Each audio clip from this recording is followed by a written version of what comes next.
Bonjour, bonsoir à tous et bienvenue sur ce nouveau podcast, le podcast numéro 17. Vous l'avez attendu, vous l'avez demandé et enfin le retour du podcast. Tout nouveau format avec de nouvelles personnes, sauf moi bien sûr, animateur Guillaume. Et on se retrouve cette fois-ci avec Melvin. Bonsoir Melvin. Bonsoir Guillaume, bonsoir à tous pour ce grand retour du podcast. Pour moi, c'est ma toute première au niveau du podcast. Je suis tout stressé. Ah là là.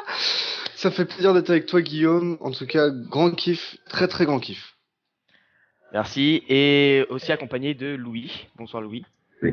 Bonsoir à tous et bonsoir à toi Guillaume. Et puis merci aussi de m'avoir invité. Comment vous allez? Motivé? Fort bien, fort bien. Allez. Donc, pour commencer ce podcast, je vais d'abord faire le sommet. Donc, avec, comme je l'ai déjà dit, un tout nouveau format, on va pouvoir retrouver quatre parties distinctes. Donc, on va commencer avec WWE TV News, où on va résumer les news qu'il y a eu ces derniers jours, dernières semaines. Donc là, on va revenir sur, par exemple, un tout nouveau projet qui va sortir bientôt sur le WWE Network, et puis quelques petits retours et quelques petits départs à la WWE. Nous enchaînerons ensuite sur le débat de la semaine qui sera sur les quatre superstars de la New Japan Pro Wrestling qui viennent de signer à la WWE. Puis on fera une rubrique sur les réponses aux fans où vous avez pu poser vos questions sur le Facebook d'Axel et nous y répondrons tout à l'heure. Et nous finirons avec la rubrique Guillaume Takeover où je ferai une chronique sur NXT. Et cette semaine, ça sera sur les tag teams, sur la tag team division de NXT. Donc nous allons commencer directement dans le vif du sujet avec la WWE TV News.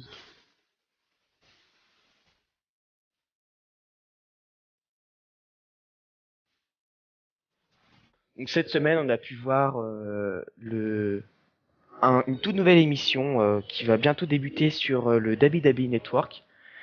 L'épisode pilote de NXT Kids, c'est une toute nouvelle émission qui sera normalement diffusée sur le WWE Network, qui rassemble les différents dark matchs enregistrés à NXT. Le show est composé de deux matchs, Becky Lynch versus Natalia et le deuxième est The Big Show contre Heath Slater. Aux commentaires, on retrouvera Corey Graves accompagné de deux enfants. Je ne sais pas où ils les ont trouvés, on verra bien. Tout ça, ce ne sont que les rumeurs des gens qui étaient dans le public, qui ont assisté à NXT, et ce qu'ils ont rapporté sur Internet et sur les différents sites de news. Après le main event, on a pu retrouver Izzy. Si vous connaissez pas Izzy, c'est la super fan de Bayley qui est toujours aux abords du ring pendant les shows NXT. On a pu donc retrouver Izzy interviewer le Big Show dans le ring. Et autre chose de surprenant, à la fin de chaque match, on aurait pu voir les catcheurs qui se seraient pris dans les bras en plein milieu du ring. Donc vous pourrez nous dire dans les commentaires ce que vous en pensez. Est-ce que ce serait une bonne émission à regarder pour des enfants? Est-ce que vous la regarderiez vous-même? Et puis, est-ce que vous avez hâte de la retrouver sur le WWE Network? Donc je vais donc laisser la place à Louis qui va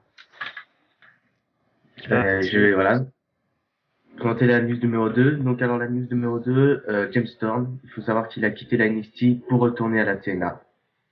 Voilà. Donc n'hésitez pas à dire ce que vous en pensez aussi pour ceux qui connaissent James Storm. Et une autre petite news qui est la troisième, il faut savoir que Randy Orton a dit ne pas avoir besoin d'opération à la nuque. Donc c'est une bonne nouvelle et on espère voir son retour bientôt. Donc je vais laisser maintenant à Melvin. Et merci Louis. Et une des avant-dernières news actuellement, Daniel Bryan, impatient de retourner dans les rings. En effet, il a tweeté plus tôt dans la semaine son avis de reprendre les combats. Tweet accompagné par un lien sur la signature des 4 pros de la NJPW.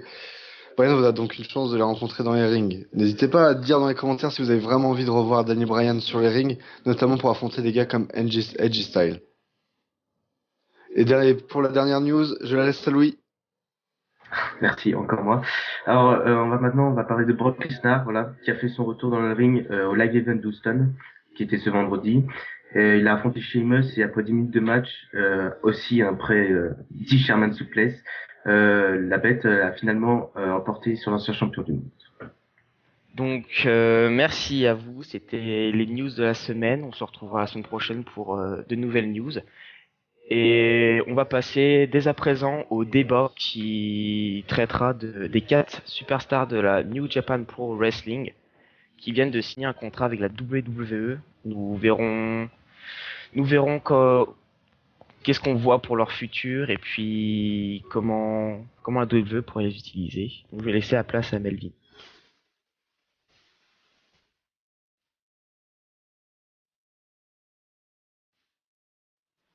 Et voilà, donc pour le débat, ça sera sur les quatre recrutés de la New Japan Pro Wrestling à la WWE, donc AJ Styles, Doug Gallows, Karl Anderson et Shinsuke Nakamura.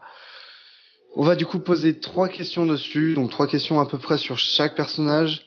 Tout d'abord, première question, Guillaume Louis, grand homme de la NJPW avec un palmarès bien rempli dans cette fédération et 10 ans d'expérience qui l'ont apporté au sommet. Que s'attendre de Shinsuke Nakamura et que peut-il apporter à la WWE?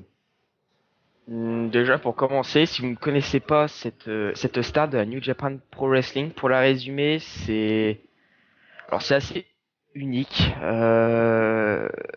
Son gimmick est assez spécial. C'est une espèce de Shawn Michaels, Dean Ambrose, de tout ce qui est un peu fou dans sa tête, croisé avec un mec qui te frappe juste un coup de pied pour t'arracher le crâne, des marteaux à la place des genoux et des massues à la place des mains. C'est un peu pour résumer le personnage.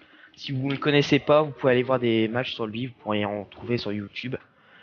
Et pour répondre à la question que s'attendent de lui à la WWE, c'est honnêtement, il y avait une rumeur, beaucoup de gens se demandaient s'il allait un jour arriver à la WWE parce qu'il y avait énormément de vues sur lui ces dernières années. Et je pense qu'il va pas faire long feu parce que tout simplement il a un gimmick qui n'est pas forcément très très badass comme la WWE les aime et et je pense qu'il va finir un peu comme un Dean Ambrose à faire du mid-card. Et aussi, il faut parler de son style de catch qui est très très dur, qui frappe très fort. Et la WWE n'aime pas vraiment ce style de catch. Je pense qu'ils l'ont signé uniquement parce que c'est un grand nom.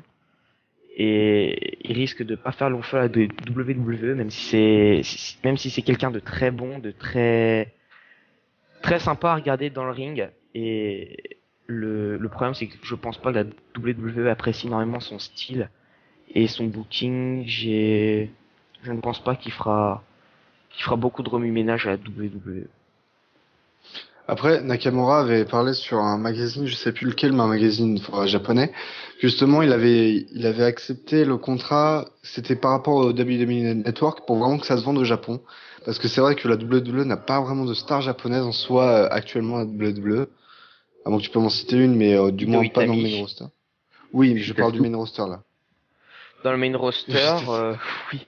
C'est vrai qu'ils ont pas vraiment un très très très bon palmarès non plus avec les superstars japonaises.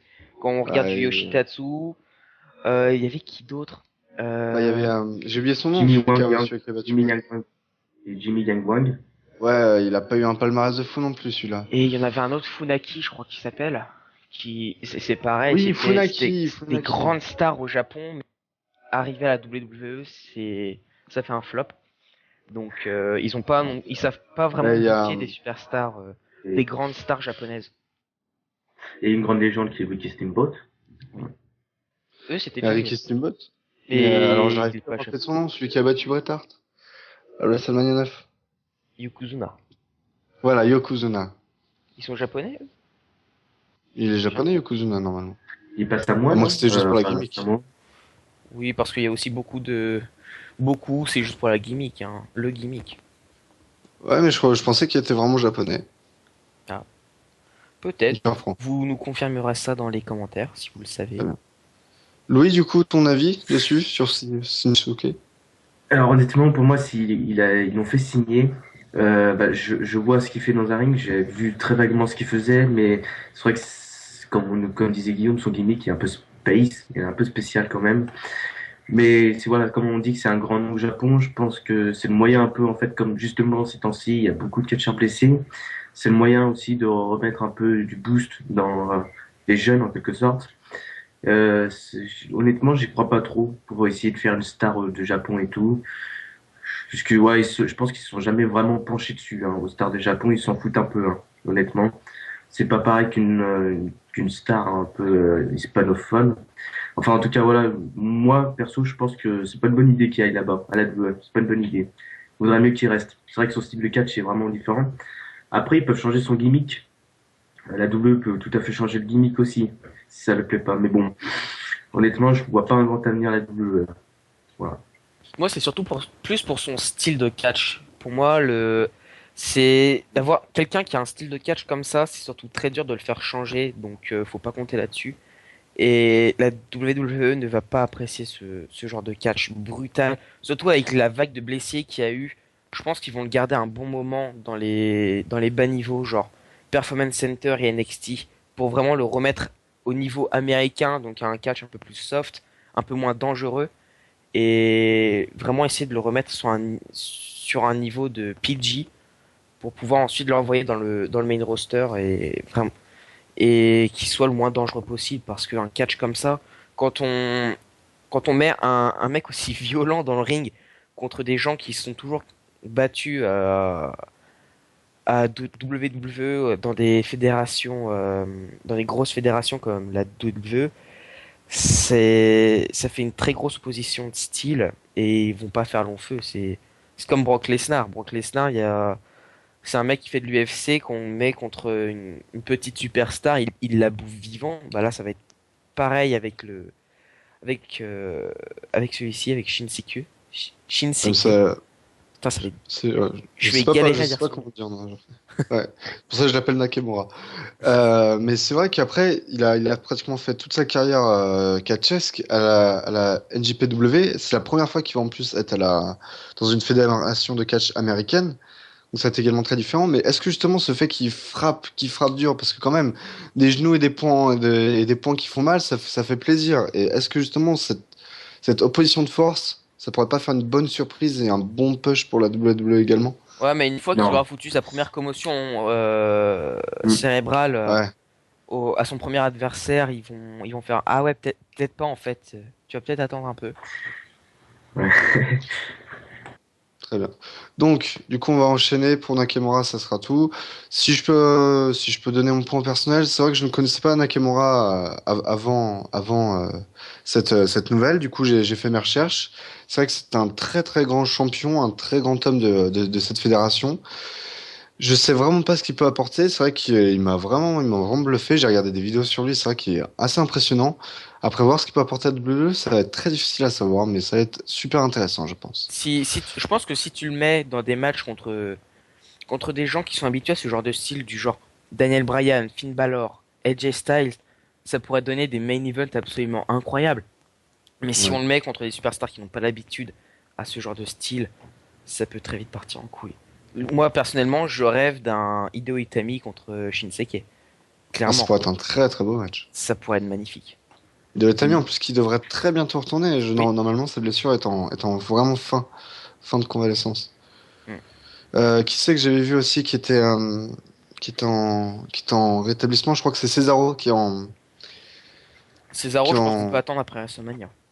Encore. Ah ouais, bah de toute façon, c'est ce que j'avais prédit. C'est ce que j'avais Mm. prédit. Donc pour enchaîner, actuellement, c'est le retour à la WWE actuellement pour Doug Gallows, connu sous le nom de Lo Gallows ou encore plus anciennement Festus. C'est vraiment une grosse surprise de le voir revenir dans cette fédération, réputé pour sa tag team avec Jesse au début des années 2000, puis avec le clan Straight Edge Society en 2009 et 2010. Cette fois-ci, il revient avec un nouveau compère, Carl Henderson. Je sais pas pourquoi j'ai pris cet accent, avec qui il était les actuels champions de la LGPW par équipe. Alors, première question par rapport à ces deux-là, que s'attend de cette nouvelle équipe à la WWE? Gros, je pense. Je pense qu'ils vont miser énormément sur ces quatre nouveaux arrivants.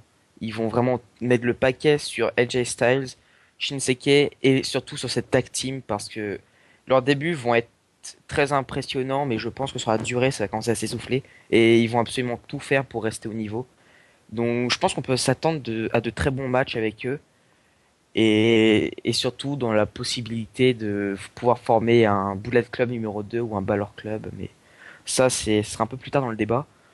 On reviendra là-dessus. Je pense que Luke Gallows, qui connaît déjà le système de la WWE, saura comment faire fonctionner surtout son équipe parce qu'il sait, il est pas étranger avec ce genre d'équipe à la WWE. Il saura comment faire fonctionner le truc et quoi faire et surtout quoi ne pas faire si c'est français.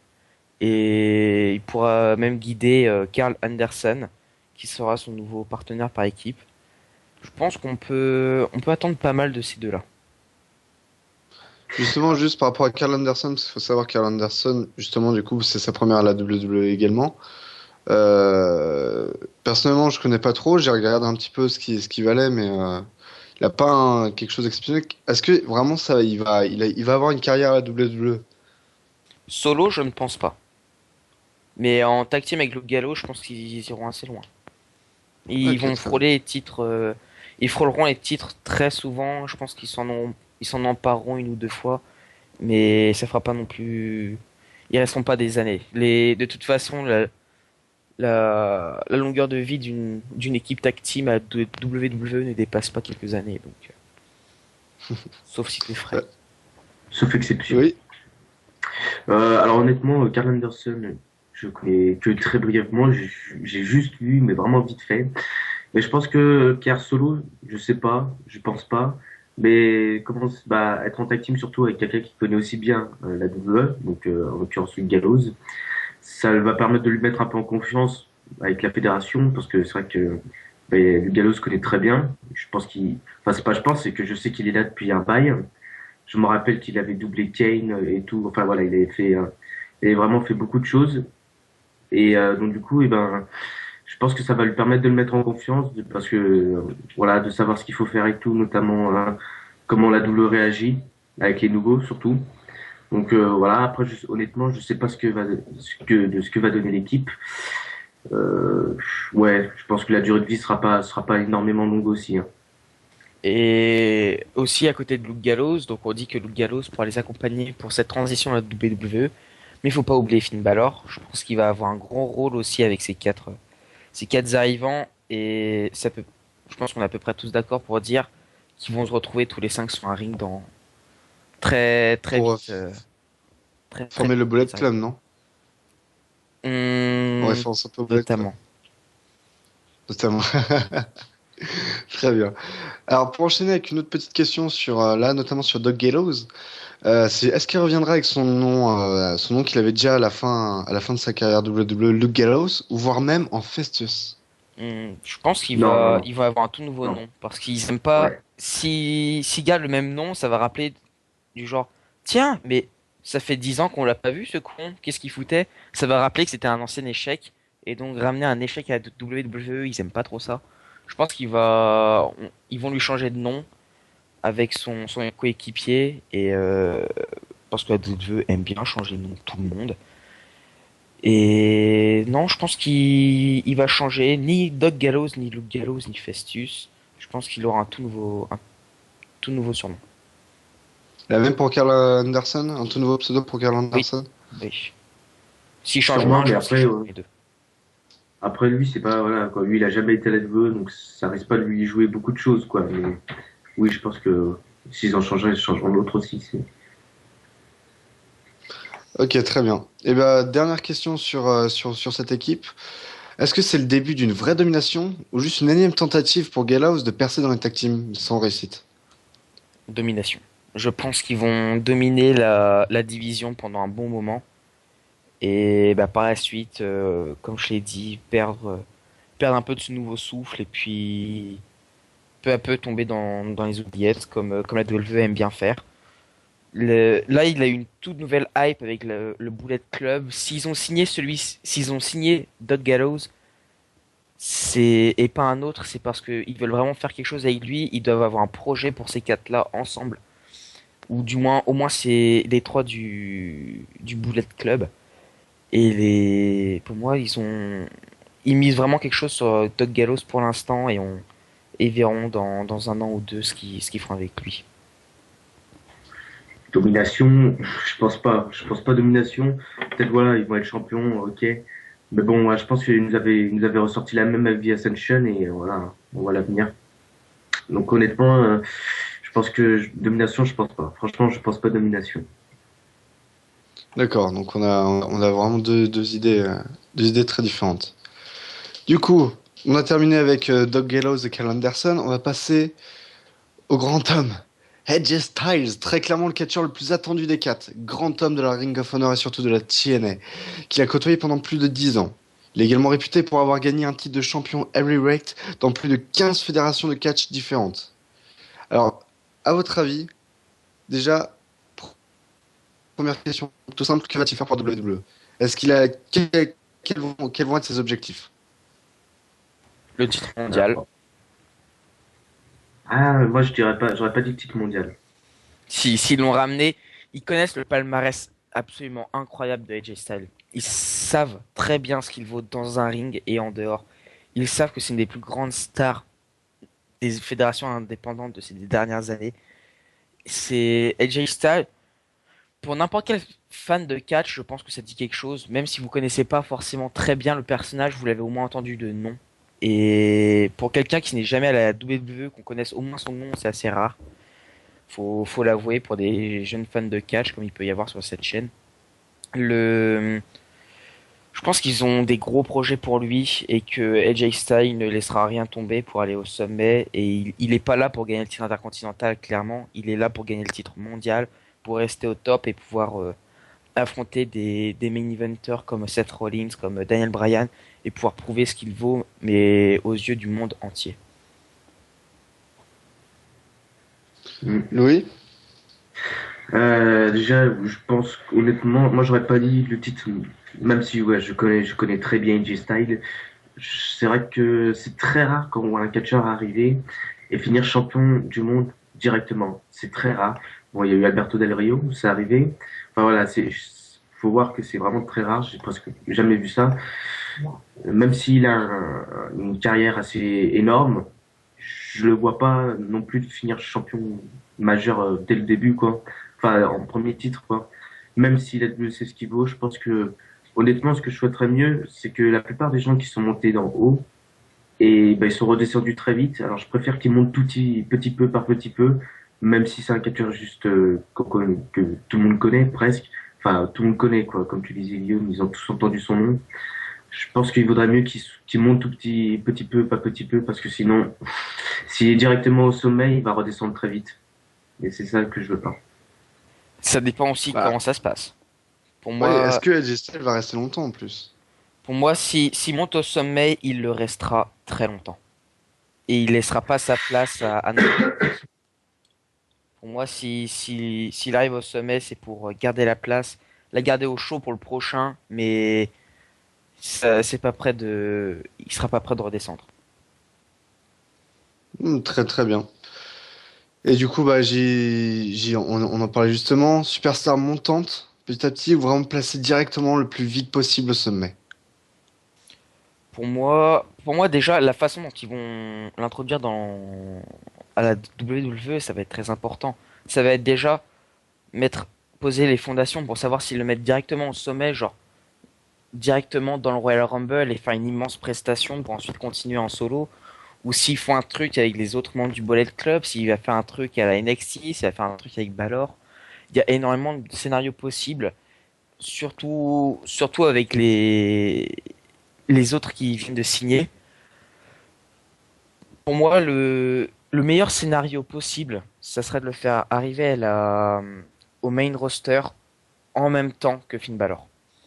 Le truc que je vois bien, ça c'est un petit truc que j'ai vu sur internet que j'ai modifié moi-même, c'est imaginez pour début à NXT. Finn Balor défend son titre NXT Takeover Dallas qui arrivera juste avant WrestleMania. Il fait le main event contre soit Sami Zayn, soit Apollo Crews. Et je crois que c'est ça le number one contender match qu'il va y avoir. Donc il fait le match main event, tout ça. Et qu'à la fin du match, Finn Balor est en difficulté. Il va pour gagner, sauf qu'au final, on voit des hommes encapuchonnés arriver de chaque côté du ring. Trois hommes, tous habillés en noir. encercler le ring, déstabiliser l'adversaire, Finn Balor qui prend le dessus, qui fait le tomber, qui conserve le titre. Et les trois rentrent dans le ring et on voit AJ Styles, Doug Gallows et Karl Anderson voir les trois dans le ring avec des t-shirts soit Balor Club, soit Bullet Club. Et honnêtement, ce serait un scénario absolument génial parce que il serait directement les trois nouvelles superstars au sommet dans le main event d'NXT, mais aussi ça leur donnerait une immense plateforme pour s'exposer au monde, notamment pour le main roster sur un truc aussi grand que WrestleMania. Pour moi, ce serait un très bon scénario qui serait plausible et je vois pas vraiment qu'est-ce qu'ils pourraient faire d'autre, surtout pour AJ Styles. Ils ont envie de le voir solo, mais je pense qu'ils veulent le mettre directement à NXT avant, plutôt que de le mettre dans le main roster. Je pense qu'ils veulent le garder un peu à NXT pour voir ce qu'il vaut et s'il va à NXT, il affrontera un moment Finn Balor, donc autant directement le mettre dans une histoire avec lui. Très bien. Oui. Alors c'est vrai que tu vas hyper loin, même si c'est un scénario qui serait génial, c'est vrai que c'est assez loin. Honnêtement, AJ Styles, je pense que oui, il va aller. J'espère même qu'il ira à NXT pour le début, pour justement que la WWE se mette, même s'ils le connaissent, je pense assez vaguement. Enfin, ils le connaissent, voilà. Je pense que ça va leur permettre de savoir ce qu'il vaut, de savoir ce qu'il s'est donné. Et je pense il restera pas longtemps à la NXT. S'il y va, il restera pas longtemps. Euh, je pense aussi que ce qui serait mieux pour lui aussi, c'est qu'il reste en solo, pas qu'il se traîne avec tout, avec la Bullet Club, comme on dit. J'espère pas, parce que c'est un catcheur où j'ai l'habitude de l'avoir vu un peu solo, enfin surtout de l'avoir vu catcher solo, et j'ai pas envie que ça change un peu les habitudes. J'ai pas envie que ça change les habitudes de voir ce qui, moi j'ai toujours aimé les styles comme ça et j'espère que je vais le garder sous la même forme. Et on sait qu'à la WWE, les catcheurs ils changent souvent quand ils y sont. Après moi je dis ça, je dis rien. Très bien. Bah, écoutez, très bien. Moi, je vous avoue que je sais pas trop. J'avoue que le scénario doit être génial. Après, ça dépend vraiment comment, si AJ Styles va vraiment commencer à la NXT ou pas. C'est vraiment à voir parce que si ça se trouve, ils vont justement le faire monter très vite, le plus possible en le mettant directement dans le main roster. C'est à voir. C'est vraiment à voir. Après, justement, je vais parler juste vite fait d'AJ Styles. Pour ceux qui ne connaissent pas, pour ceux qui suivent vraiment que la WWE, c'est sûrement le catcheur indépendant le plus connu qui existe. Dès que vous aurez l'occasion de le voir à la WWE, profitez-en parce que je pense que ça va être du vraiment très beau spectacle. Et du coup, dernière question pour AJ Styles et également pour le débat. Aura-t-il son nom dans un main event de pay-per-view récemment? Je dis pour l'instant récemment parce qu'après on ne sait pas sur la durée s'il va. Pour un pay-per-view, enfin pour un special event NXT, je le vois bien dans le main event dans les prochains mois. Mais un main event WWE, je ne pense pas. Je pense il va mettre une petite année avant d'arriver vraiment dans le main event et pouvoir se prouver directement dans un main event de pay-per-view. Pour lui donner un main event comme même un pay-per-view de transition, je lui donne une petite année. Dans un an, quand il y aura des grands noms dans le main event, par exemple le retour de Seth Rollins, etc. Je pense qu'il pourra être une très très bonne surprise et pourra enfin prouver ce qu'il vaut dans un main event de pay-per-view. Alors, comment tu veux mettre quelqu'un dès qu'il arrive, quand quelqu'un dès qu'il arrive, comment tu veux le mettre au sommet s'il fait pas de pay-per-view? C'est juste une question. Comment ça? Parce que Genre, tu voulais, parce que tu disais qu'il fallait qu'il allait être directement au sommet. oui, non mais après aussi il faut enfin, le problème avec la WWE en ce moment, c'est aussi que si t'es dans le main event, que si tu fais les main events de pay-per-view, et un truc qu'il faudrait changer, c'est que tu peux aussi être dans le main event, même si tu fais pas les main events de pay-per-view, si tu fais le match avant. Si tu fais de très très bon match, que tu main event un Raw ou assez souvent, comme l'a fait un moment Dean Ambrose, c'était un main eventer, mais il a fait deux main events de pay-per-view, et après il s'est resté un main eventer, mais il a plus fait de pay-per-view, de main event de pay-per-view. Donc après, c'est aussi possible, ça dépend comment on le book à Raw. Mais pour moi, il peut rapidement atteindre un main event d'Euro, mais pour un main event de pay-per-view, même un Survivor Series ou un Night of Champions, même ça, je pense que ça risque d'être difficile, surtout avant qu'il puisse se prouver et vraiment montrer à tout le monde ce qu'il vaut. Ouais, moi je lui donnerais, je sais pas ce que je pourrais lui donner, honnêtement, je sais pas. J'attends de le voir en fait à la WWE et j'attends de voir vraiment comment ils le font, comment ils le manipulent en quelque sorte, comment ils le bookent. C'est très difficile à dire honnêtement, de savoir s'il va être bien monté ou pas, parce que en fait, il faut savoir qu'avec tous les scénarios qui sont possibles, c'est limite impossible de dire en quelle année. Je lui dirais peut-être 6 mois, 6 mois à un an. Ce serait vraiment vague, mais honnêtement, c'est très très dur de pouvoir le dire. Hmm. Eh ben, écoutez, très bien, impeccable. C'est tout pour le débat. Je vais rendre l'antenne à Guillaume pour qu'il puisse continuer ce bon podcast. Donc, bah merci. Débat assez intéressant. Vous nous direz dans les commentaires ce que vous en avez pensé et vous pourrez nous donner vos avis sur cette grande news qu'est la signature de ces quatre grandes stars de la New Japan Pro Wrestling. Vous pourrez aussi vous pourrez aussi nous dire vos avis sur les différents commentaires que nous avons donnés. Et nous allons passer dès maintenant au jeu concours pour emporter un DVD de la WWE. Donc, à l'écran, vous pouvez voir dès maintenant une superstar floutée. Pour participer à ce concours, ça va être très simple.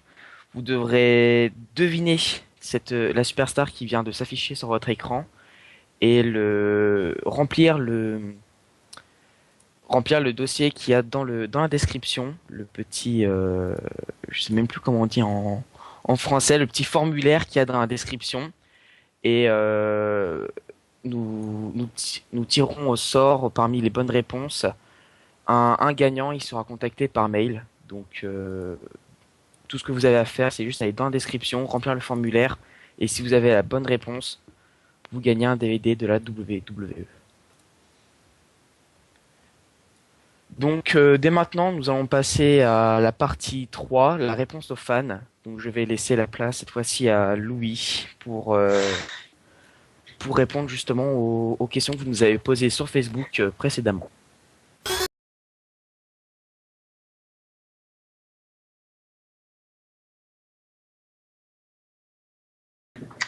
Alors, donc, du coup, bah, merci de m'avoir laissé la main. Alors, du coup, je vais présenter la première question, donc, qui a été posée par Elric Devu pour 2016.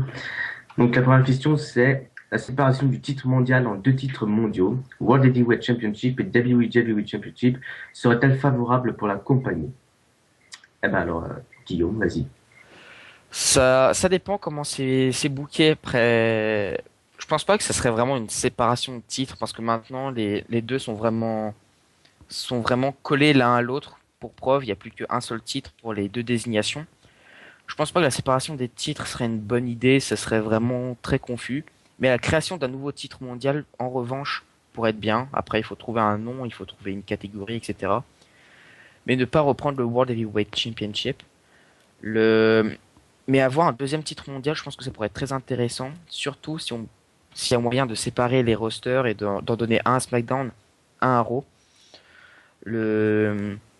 L'un des gros problèmes aussi avec le fait d'avoir un seul titre mondial, c'est que du coup on n'a qu'un seul main event et c'est très très lourd. On a pu en voir les conséquences récemment, comme la blessure de Seth Rollins qui était le champion et bah maintenant ils savent plus quoi faire parce qu'ils avaient qu'un seul main eventer. C'est vraiment un problème d'avoir un seul titre mondial, mais ils ont pris cette décision. Maintenant ils s'y accrochent et créer un deuxième titre mondial serait une bonne chose pour la WWE et pourrait redonner un peu d'envie et surtout un nouveau main event pour Raw et SmackDown. Moi, je pense Attends, plutôt la même.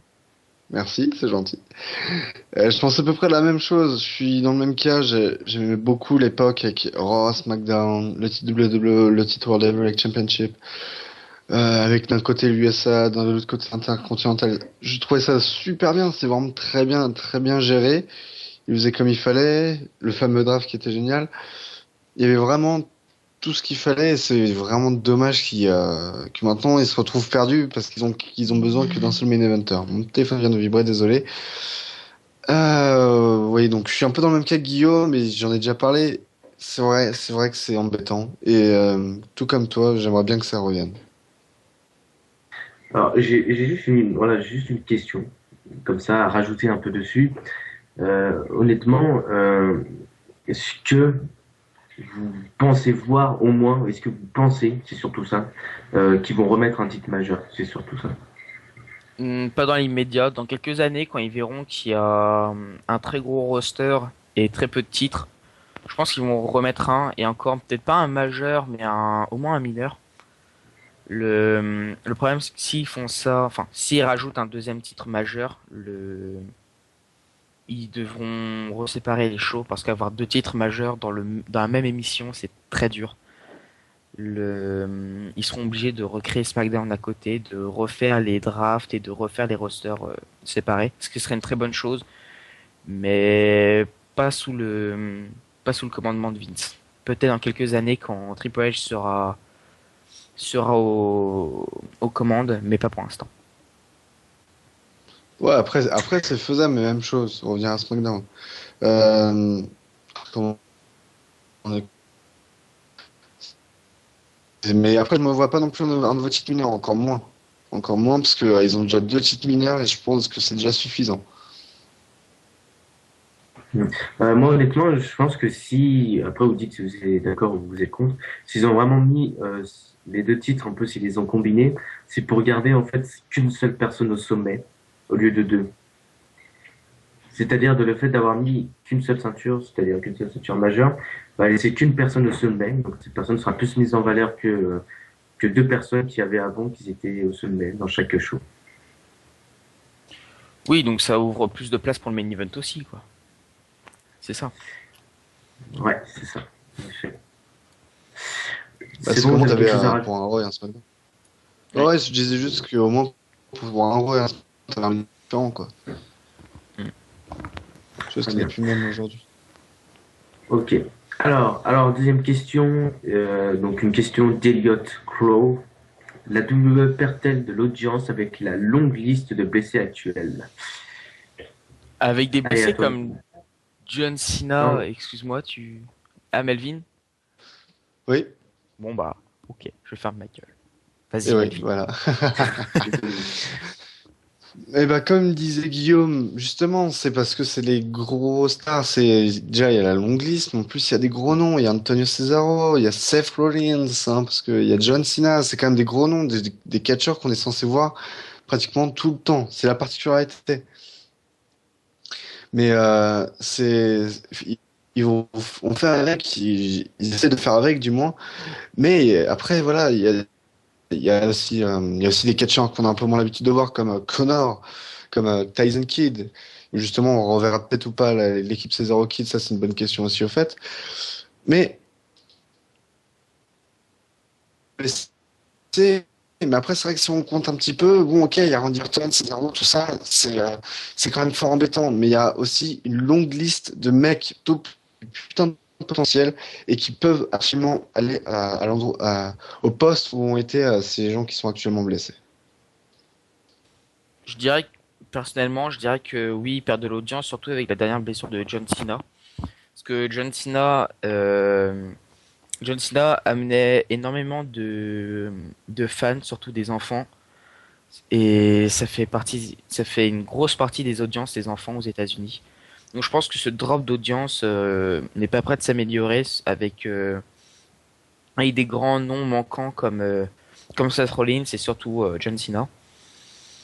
Le problème c'est qu'ils ne créent pas de grandes stars à côté. C'est sûr qu'à côté, s'ils mettent que des Sheamus, Roman Reigns dans le main event, ça donne pas envie de regarder.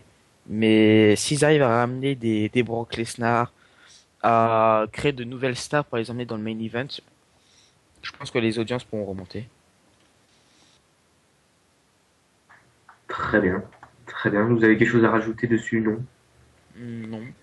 Non, ça va pas spécialement. Ça allait. Donc, alors, la troisième question, qui ressemble un petit peu à la première.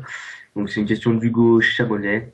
J'aimerais beaucoup de choses dans les années à venir pour améliorer la WWE, comme le retour des deux rosters différents, Raw et SmackDown, et donc par ailleurs le draft et la séparation du titre majeur en deux titres comme avant. Et vous? On l'a pas déjà fait, cette Donc, question? non, c'était la première qui était sur la séparation du Ouais, mais titre. la première, je l'avais enlevée justement pour pas qu'on ait. Voilà. Là, juste la différence, c'est qu'il parle du draft. La différence, c'est qu'il parle du draft et de la séparation. Non, en fait, pratiquement tout est pareil. Les deux shows. C'est juste qu'il parle surtout des deux rosters différents et du draft. Et c'est vrai que le draft, on va parler un peu dessus. Alors, pas un débat de taré mental, mais le draft, j'adorais complètement ça. Je trouve que c'était l'un des meilleurs shows qui animait Raw et SmackDown à l'époque. Parce que du coup, il y avait du suspense, il y avait de l'ambiance, il y avait tout ça, tout ça. Mais c'est vrai que c'est un des trucs qui manque quand on voit le Raw et SmackDown vraiment séparés. Honnêtement, maintenant, juste comme ça, je trouve qu'il y a vraiment plus d'envie en quelque sorte de le regarder un show normal qu'avant. Parce que le fait d'avoir voilà, tout un peu, mais ils ont vraiment mis en désordre. En fait, ils ont voulu bien ranger et ça a mis vraiment le désordre et du coup, honnêtement, c'est beaucoup moins attirant qu'avant. Et puis surtout, il y a plus cette identité propre à chacun des shows. Avant, on regardait SmackDown parce qu'on aimait SmackDown, on regardait Raw parce qu'on aimait Raw. Aujourd'hui, on regarde SmackDown parce que bah on a loupé Raw et du coup, il y a le rewind de Raw sur SmackDown et c'est tout. SmackDown n'a plus aucun intérêt aujourd'hui et ramener ces deux rosters, ce draft et des shows vraiment séparés l'un de l'autre pourrait être très bénéfique aussi pour la WWE parce qu'il y aurait les fans de Raw, il y aurait les fans de SmackDown et il y aurait vraiment une compétition entre les deux et ça pour Vince qui veut que du fric ça serait très bénéfique pour lui parce que justement on aurait les produits dérivés SmackDown, les produits dérivés de Raw, on aurait le public de SmackDown, le public de Raw et ceux qui regardent Raw seront aussi obligés de regarder SmackDown, c'est ça le plus important. Ceux qui regarderont Raw se diront pas oh SmackDown, je vais encore me retaper 1 heure de replay de Raw, je vais pas regarder. Non, ceux qui regarderont Raw se diront ah merde, j'ai loupé un gros truc la semaine dernière à SmackDown. Ah, je vais peut-être regarder cette semaine quand même au cas où. C'est, je ne comprends pas la décision de Vince d'avoir séparé ses rosters. C'était une grosse erreur à l'époque, ça l'est encore plus aujourd'hui parce qu'on voit les problèmes d'audience.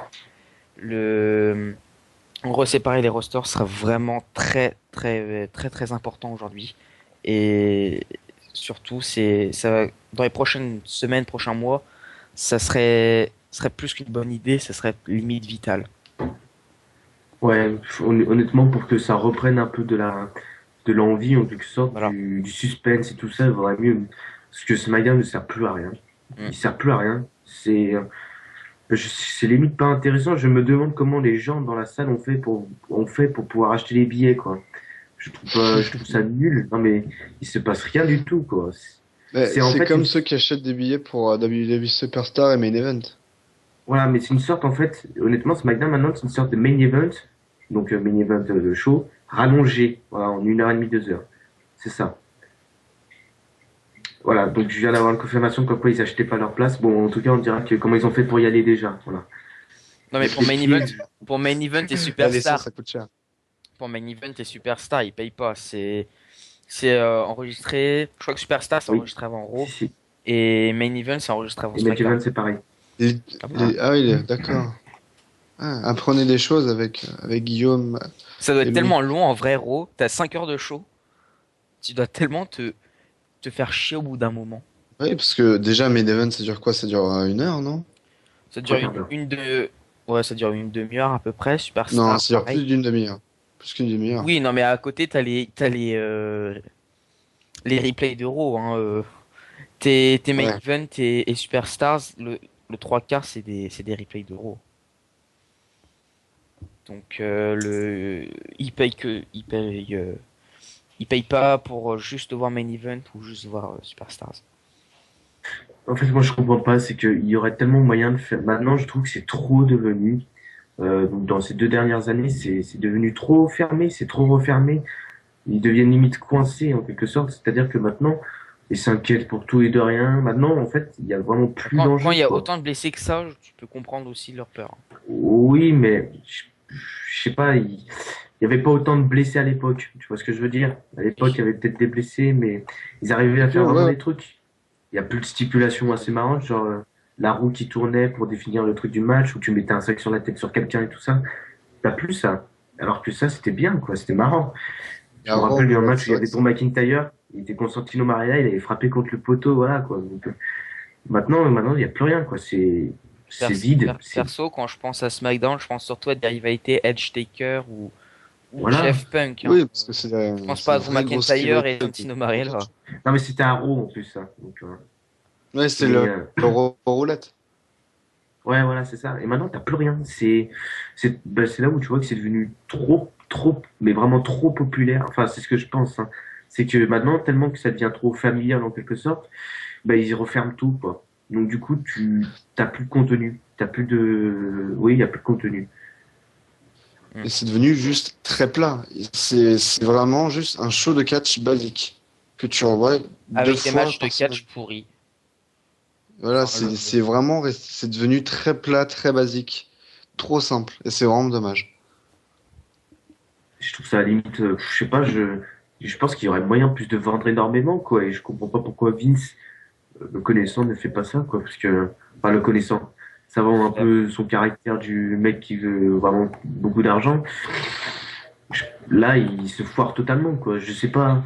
Après, je pense qu'il doit avoir une raison si il la était là flemme, aussi. c'est juste la flemme parce que le mec a la flemme de booker deux shows différents. Ça voudrait dire qu'il doit, enfin qu'il doit avoir deux fois plus de bookers.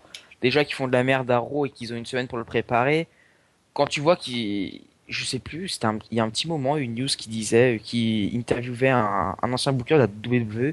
Il disait qu'il commençait le booking de SmackDown la veille, le genre juste après Raw.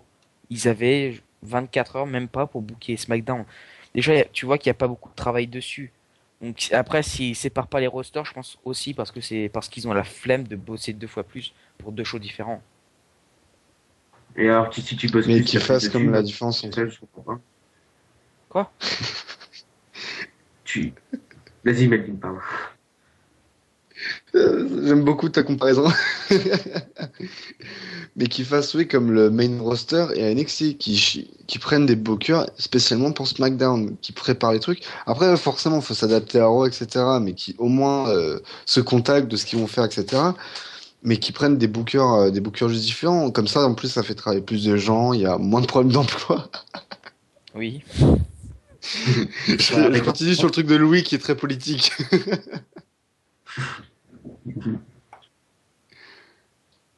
Bon. Non, mais oui, non, franchement, il y aurait moyen, je sais pas, quand je dis travaille plus, c'est-à-dire que tu vends plus, forcément. Je sais pas, je vois pas, honnêtement, moi, le rêve, maintenant, ce serait un rêve, limite, ce serait de revoir, quoi, les choses séparées. Ce serait, bah, ça refort, voilà, quoi. Maintenant, bah, en fait, c'est là où tu vois, où c'est ennuyant maintenant de voir un show normal. Et je repense à Thibaut qui regarde plus les shows normaux. Je sais pas s'il le regardait avant, mais il faut comprendre aussi, quoi. Je trouve que maintenant, honnêtement, je les regarde que très brièvement.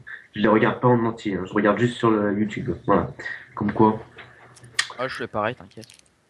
Voilà. Bon, alors on va passer à la question suivante. Vous avez rien à rajouter? Non. Donc la question suivante, donc c'est une question d'Arnaud Demain.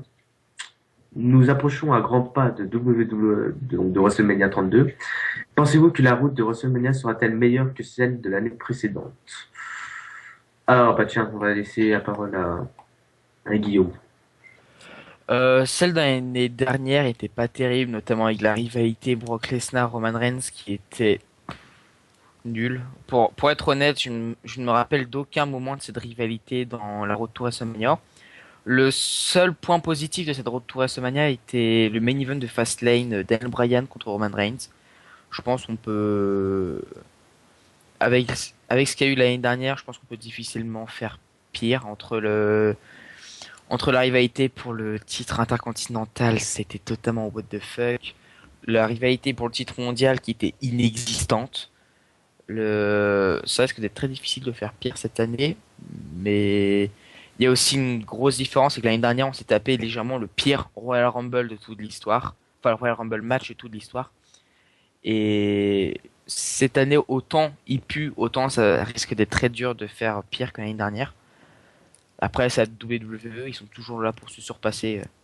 Le La retour à WrestleMania, je la vois plus comme 3 mois d'attente inutile en fait. Je pense que WrestleMania va être un show, pas non plus un must-see, mais un show, un WrestleMania comme on a pu nous habituer ces dernières années, un show qui est normalement important, mais bon, il y a 2-3 matchs qui sont cool et c'est tout. On va nous casser les couilles pendant 4 heures pour avoir un WrestleMania moment. Le retour de WrestleMania, je pense, sera identique que les années précédentes, c'est-à-dire sans grosse rivalité, avec un main event qui est quasiment pas présent. Le... Pour moi, ça peut pas être pire que l'année dernière, mais on doit pas non plus s'attendre à un gros truc. Ils sont capables de te faire pire. Hein.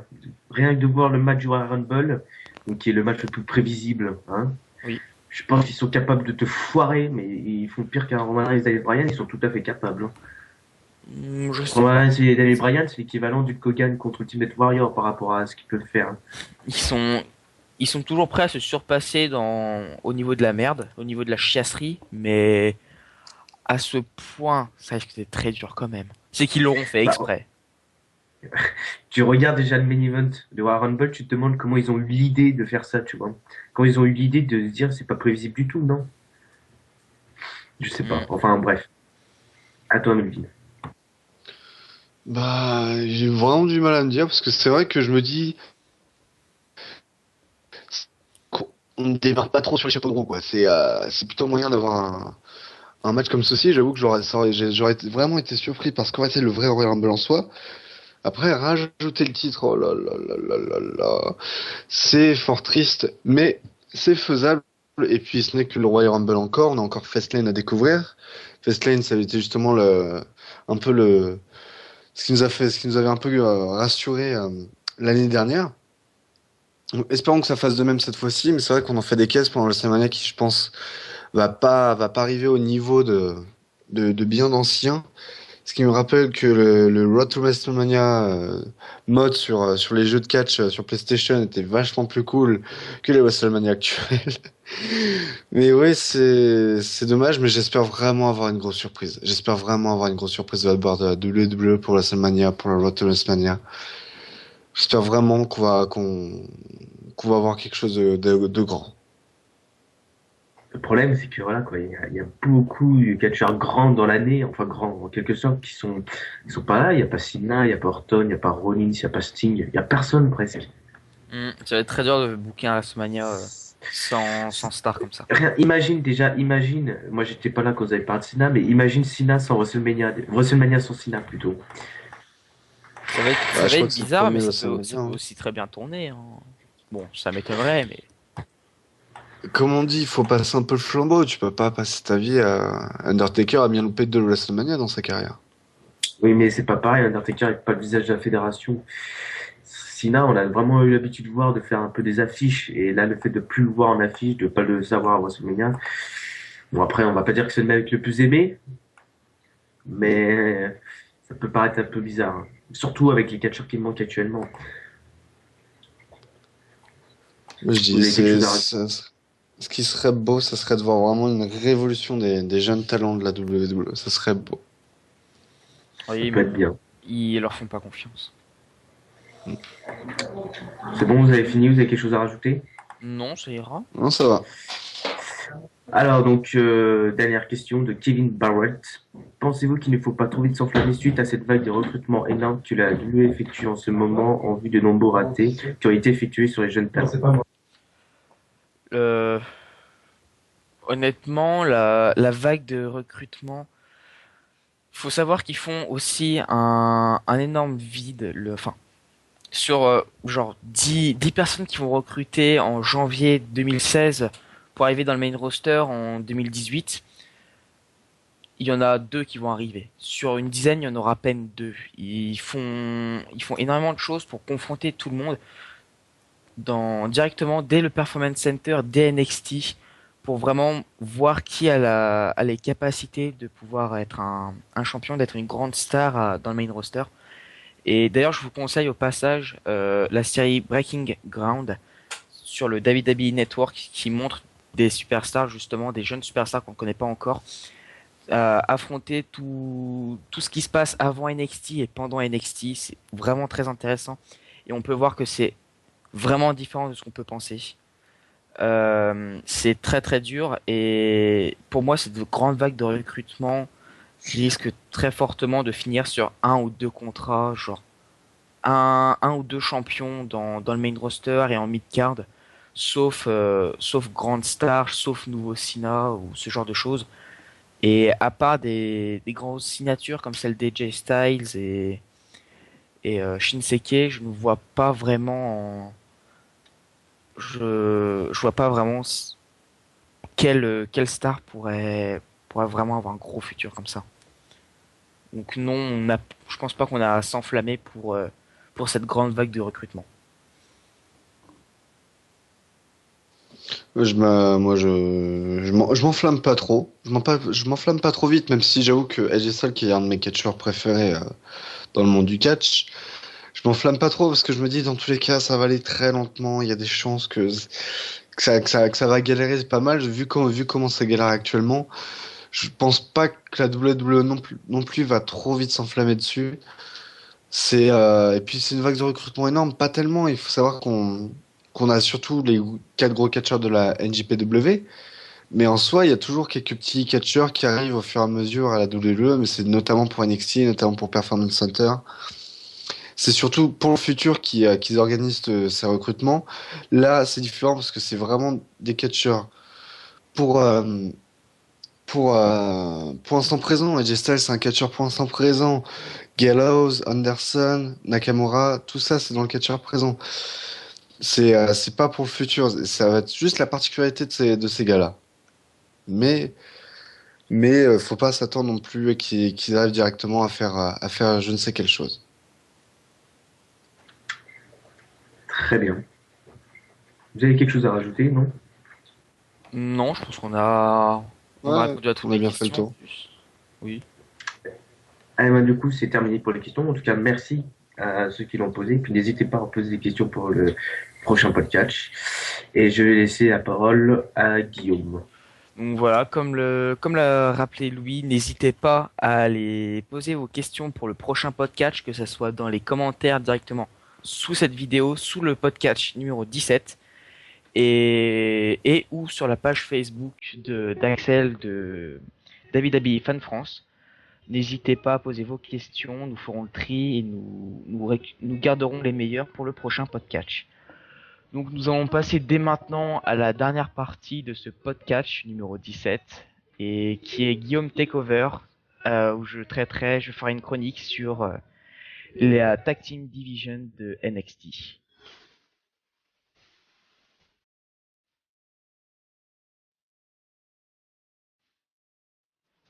Donc pour commencer, je vais vous présenter ce petit système de chronique. Chaque semaine maintenant, il y aura une chronique, soit un des participants du podcast vous proposera une chronique et la passera dans le podcast, soit je traiterai d'une chronique NXT. Par exemple, si on a eu un NXT vraiment bon cette semaine, où je pourrais faire un petit résumé si vous le souhaitez. Si vous avez des idées de chronique aussi, dites-le dans les commentaires, nous les lirons et nous garderons vos bonnes idées. Et pour cette semaine, donc, j'ai décidé de traiter sur la Tag Team Division de NXT. Donc, je vais commencer tout simplement en disant que pour cette première chronique sur NXT, je vais revenir sur l'une des nombreuses raisons qui ont fait d'NXT une des marques les plus appréciées et félicitées du catch, sa Tag Team Division. NXT fut réinventée en 2012 pour remplacer la FCW. Elle diffusera son premier épisode le 20 juin 2012 et couronnera son premier champion NXT, Seth Rollins, un mois plus tard, le 26 juillet. C'est seulement en janvier 2013 que l'on verra apparaître pour la première fois le titre de champion par équipe de la NXT. C'est Shawn Michaels qui présenta le titre lors de l'épisode du 23 janvier 2013 et annonce alors qu'un tournoi aura lieu pour déterminer les premiers champions par équipe de NXT.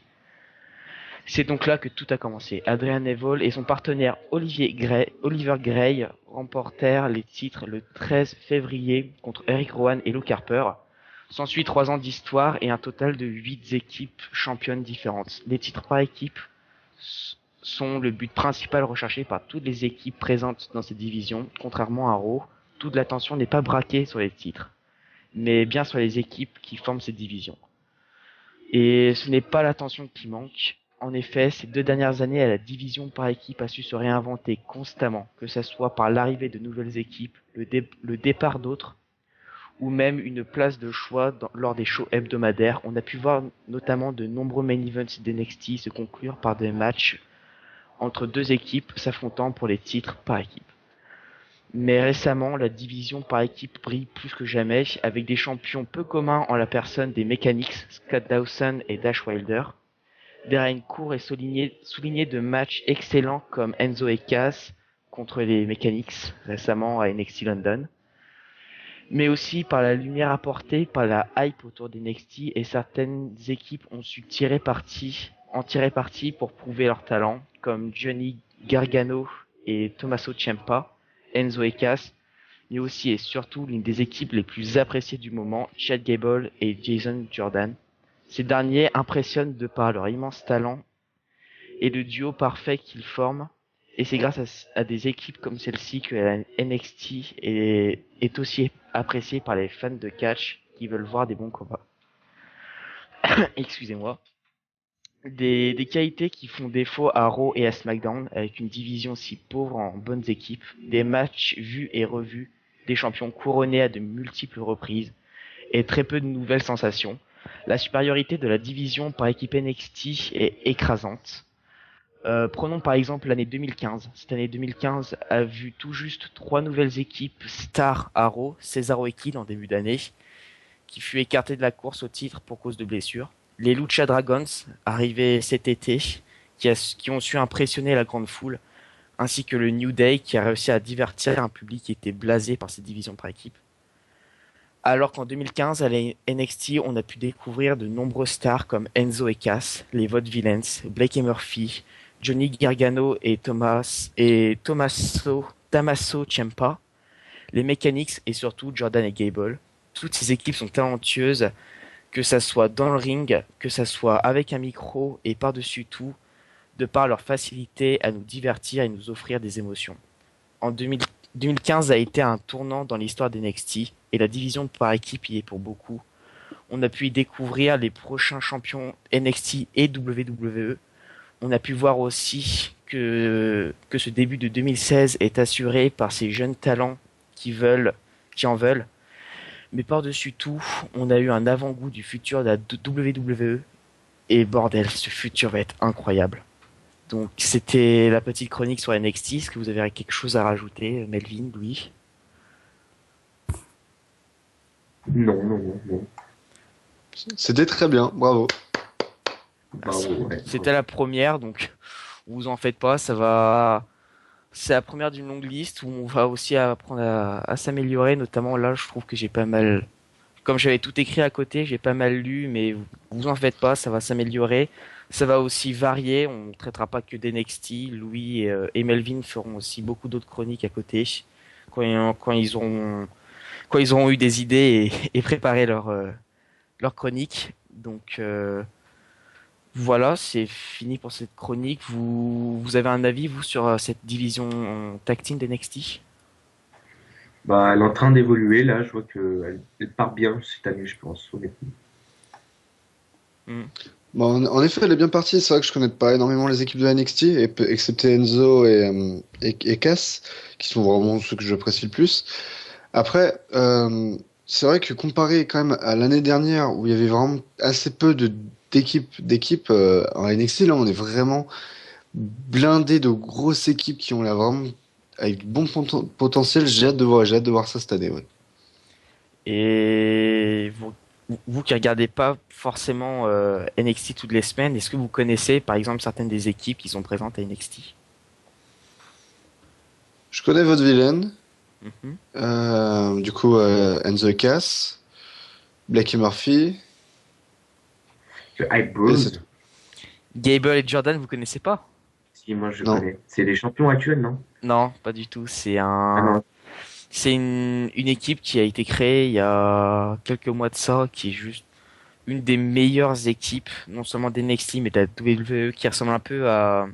On les compare énormément à Shelton Benjamin et Charlie Haas à l'époque. Ah mais je les ai vus, ils étaient dans le match NXT, l'espèce de Fatal 4-Way. Oui. Oui. Et ils sont réellement impressionnants. Le Chad Gable est un ancien lutteur professionnel et un peu le palmarès de Kurt Angle. On compare beaucoup à lui aussi. Et ils se complètent énormément avec la puissance de Jordan. Et c'est une des meilleures équipes du moment. Et je vois un très bon futur pour eux. Donc, Bah, c'est à voir. si vous connaissez pas honnêtement, allez voir sur internet Chad Gable et Jason Jordan parce que c'est une très très bonne équipe qui sera très prochainement champion, je pense, et qui mérite énormément à NXT et à la WWE. Bon, on a fait le tour. Vous avez d'autres choses à rajouter? Pas personnellement. D'accord. En effet, on a tout fait, tout est impeccable. Donc, la chronique est finie et puis c'est aussi l'occasion de vous laisser là. Le podcast numéro 17 est terminé. On pourra vous retrouver dès la semaine prochaine pour le podcast numéro 18 si tout se passe bien. Avec toujours Melvin, peut-être Louis, ou on ne sait pas suivant les disponibilités. Ouais. Et sur ce, le mot de la fin? Toujours présent pour les podcasts. J'essaierai d'être là le plus souvent possible, en tout cas. Ça fait vraiment plaisir de reprendre les podcasts avec Guillaume, avec Louis, avec des guests. Enfin, tout ça, c'est vraiment un plaisir. N'hésitez pas à dire ce que vous en avez pensé, parce qu'il faut savoir, c'est un tout nouveau style, tout nouveau mode. Donc, on commence un peu à l'affiner. C'est vrai que des chroniques et tout, ça change vraiment de l'ancien, surtout que maintenant, on essaie de faire ça en 1 heure pour pouvoir vous le proposer toutes les semaines, sûr et certain. Parce que, au départ, on s'est dit, ouais, peut-être laisser un petit peu d'écart, mais on va vraiment essayer de vous faire ça toutes les semaines pour proposer du bon contenu. Contenu qui est stylé, contenu news, top du top. Louis? Bah, moi, en tout cas, je tiens à vous remercier. Et puis, moi aussi, ça me fait énormément plaisir d'être dans le podcast. Je vais essayer d'être là le plus de fois possible, malgré mes disponibilités. Et bah, en tout cas, merci. Puis voilà, j'espère que bah, logiquement, c'est ce qui est normal. On va s'améliorer, on s'améliorera dans les épisodes qui suivront, ce qui est tout à fait normal. Voilà, donc comme ils viennent de le dire, c'était un tout nouveau format. On a tout juste préparé ça à l'avance donc voilà, si vous avez des conseils à nous donner dans les commentaires, n'hésitez pas, des trucs que vous aimeriez bien qu'on fasse ou au contraire qu'on pourrait modifier ou carrément supprimer du podcast. Dites-nous dans les commentaires si vous avez des idées de chroniques ou des questions à nous poser pour la semaine prochaine pour le podcast, des idées de débat ou tout simplement donnez-nous vos avis sur tout ce que nous avons dit dans ce podcast numéro 17. Et sur ce, on vous dit à la semaine prochaine. Allez, à Bana. Ciao. Chaud.